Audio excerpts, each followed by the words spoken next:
Hey guys, it's me, Halloween Dan, and today's video is me really carrying on from a video I did a couple of weeks ago where I talk about some elements of the history of Halloween. And today we're going to focus on a particular element. We're going to focus on trick or treat. Probably one of, if not the most famous element of how we now celebrate Halloween. In the last video, we did the whole bit where we went right back, delved all the way back into the history of Halloween, as far back as we could go, and talked about the particular tradition of wearing costumes. And now we're going to talk about more focused on just this tradition and how it ties in with the history of Halloween, where it kind of comes from, how the trick-or-treat element became entwined with the costume element, and just all these sort of interesting things. I will just say, I'm sorry if these videos are not for you. I'm sorry if you're not that interested in the history of Halloween or you already know this stuff. I'm not trying to be a professor or anything. I'm not assuming you don't know these things. I just kind of like talking about them. I love learning about the history of Halloween and I find it really interesting.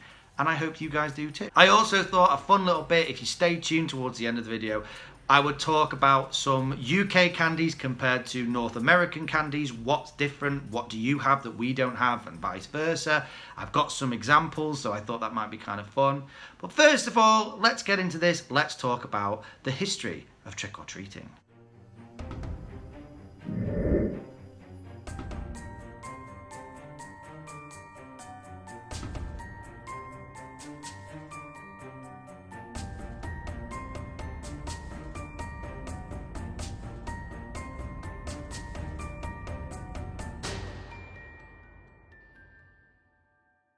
Just like everything to do with Halloween, you can go a million different directions when it comes to why we do certain things and have certain traditions around Halloween. And trick-or-treating is one of those that has a very obscure history. And depending on where you come from or what your particular lineage is, depends upon where you think that comes from and why it links in with the modern version of trick-or-treating. The most ancient version of trick-or-treating that we have some reference to is something that you still find in Scotland and Ireland to this day, and that is something called guising. Now, guising, as the name kind of suggests, is to do with wearing a disguise, guising yourself. But the main element of guising, and some element of this can be traced back really, really far back in time, all the way back to Scotland and Ireland's Celtic heritage, is a kind of going from door to door, almost like carol singers would at Christmas, and doing a small performance. Usually it would be a traditional Celtic song or a song of folklore. It would be playing music. It might even be doing a bit of a dance or telling a story. And these people, guisers, or sometimes referred to as mummers, would move door to door through their local community, doing whatever it was they were doing. Usually it was a musical kind of a thing, playing some sort of local folk music. And in return for having done this, for playing their music at your doorstep, a form of payment was expected. And it was usually food. Since this was the harvest and this was the whole point, it would be food, some sort of sweet treat, maybe some bread, just something as a token of saying thank you for the performance. It was very much appreciated. But guising isn't really the only version of where we think trick-or-treat has its origins. And weirdly, this is where England itself actually has some of the claim to the beginning of trick-or-treat. Because there's something that happens in small pockets, even quite local to me here in Cheshire, that goes all the way back to medieval times, that many think is the original version of how trick-or-treat started. And that's something called souling. Now, of course, All Hallows Eve gets its name from being the eve before the hallowed days on the 1st and 2nd of November, which are the saints' days. So in medieval times, when everyone was getting ready for this harvest festival, this festival of celebrating a feast basically to celebrate the saints and Christian souls, people would be in their homes baking treats and making things for the feast that was going to take place over the next couple of days. And one particular treat came to sort of denote this period of time, and that was something called a soul cake. Soul cakes are still baked. Where I live, there's a village only round the corner where it's tradition to still bake soul cakes on All Hallows Eve. And what they are, they're basically like a sweet pastry, kind of like shortcake. They're that kind of a thing. And they would bake these. This was the traditional cake to bake in the run-up to the hallowed days. And a tradition began. The earliest reference we have to this tradition goes all the way back to the 1300s, where primarily children would go knocking door to door on all these different houses, knowing that these treats, these soul cakes, were being baked. And they would ask if they had any spare soul cakes, any cakes to spare that they could take as a little treat for themselves. Often the household would say, yeah, of course, here, have one, have a little treat.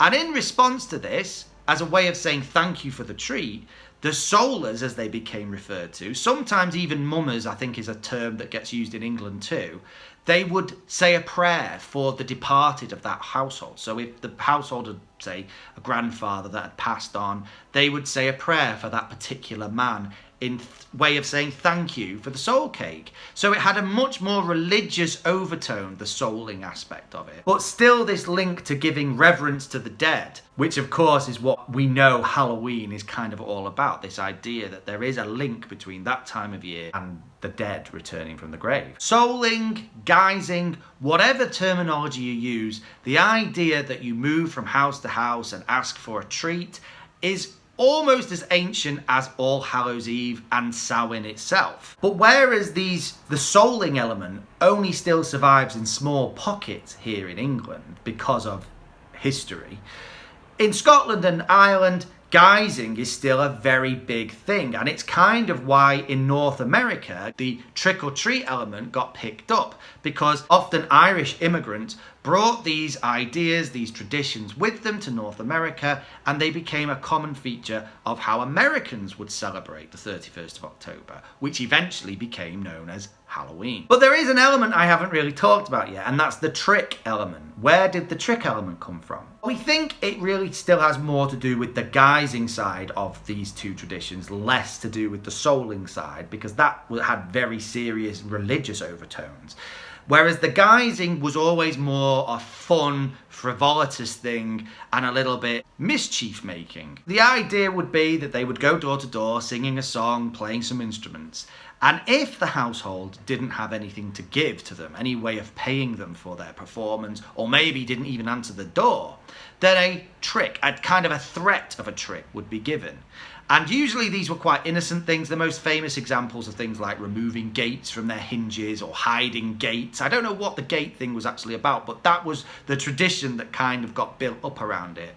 But this in turn kind of grew into what became known as Mischief Night, this whole idea that if you didn't give what these people wanted, if you didn't pay them for their performance or their song or whatever it might be, then you might expect to not find a gate on your property the next day. And this tradition was passed on to North America, where it was a big thing. The trick element of it really kind of came into its own until, of course, like I talked about in the last video, Elizabeth Krebs came along and she kind of civilized what became Halloween. And a lot of what we know of Halloween to this day kind of comes from her and how she kind of made this event a more family-friendly event. And in recent years, although there is still people who like to egg houses and TP and all that kind of stuff, the trick element of trick or treat has kind of vanished a little bit, and it's more about the candy and going house to house and just having a nice fun time. But now I'm going to talk about the actual treats themselves.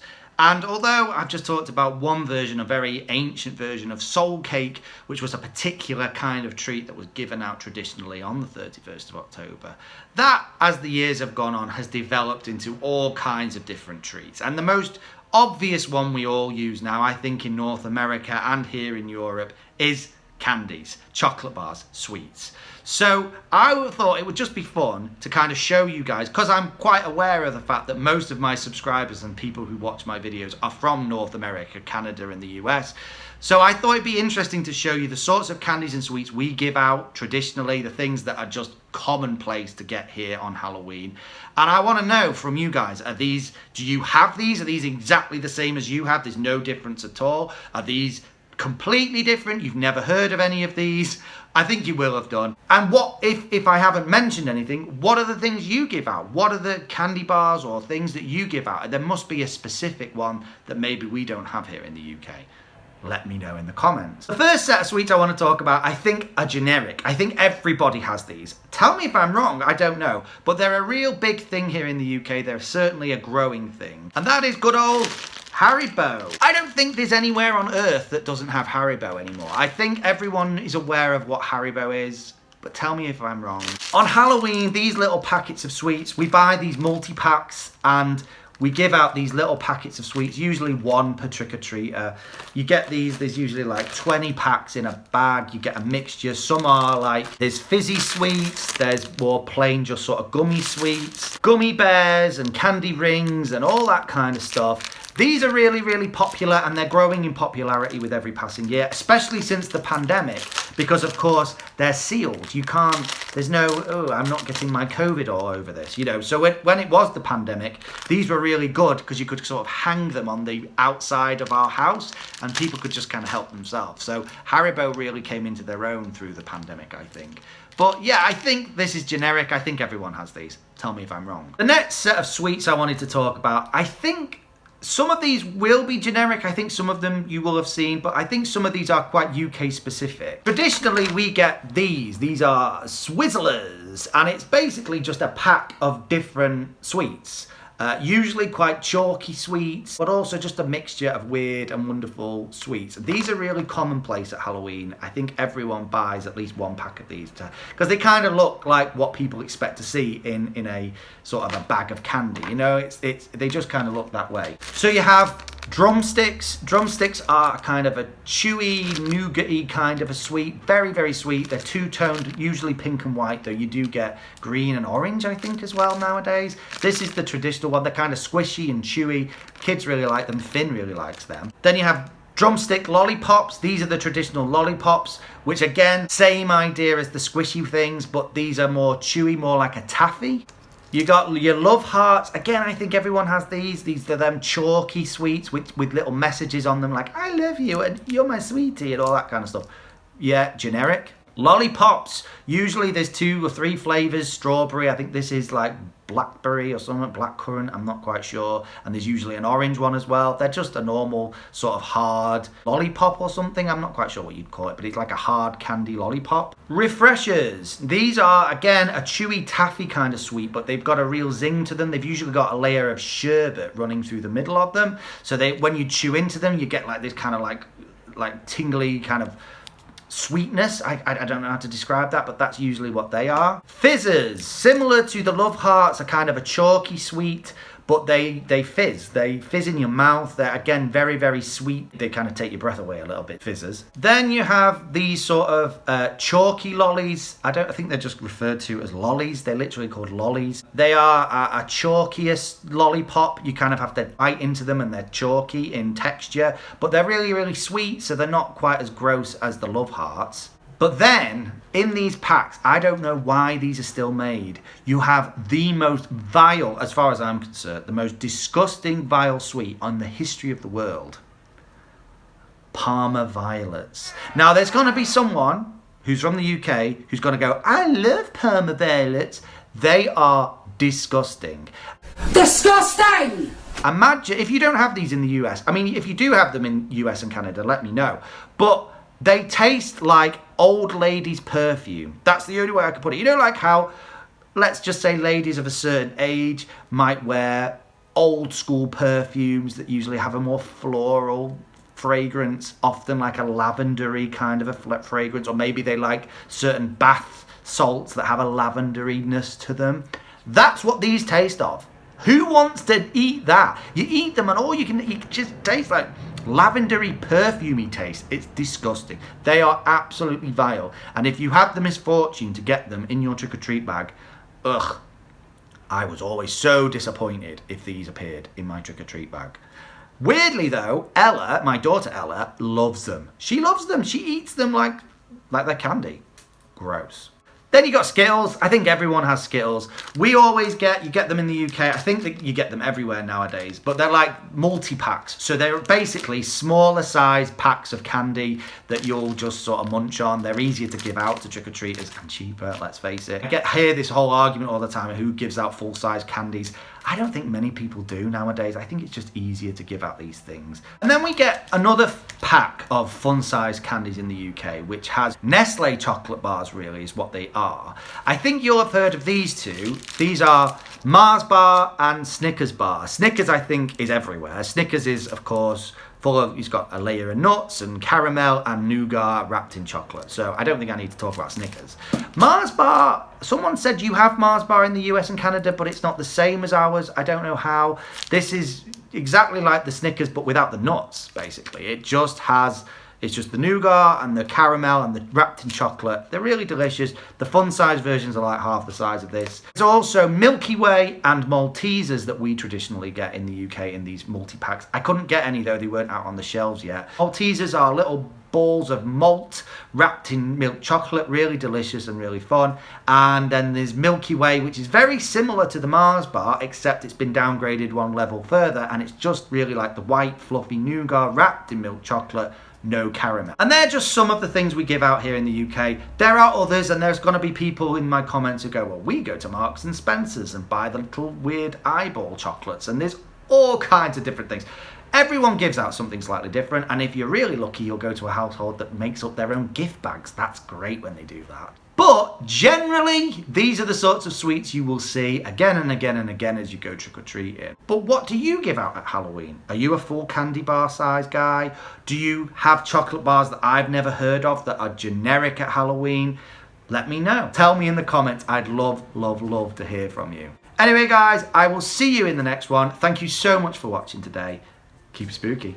Bye.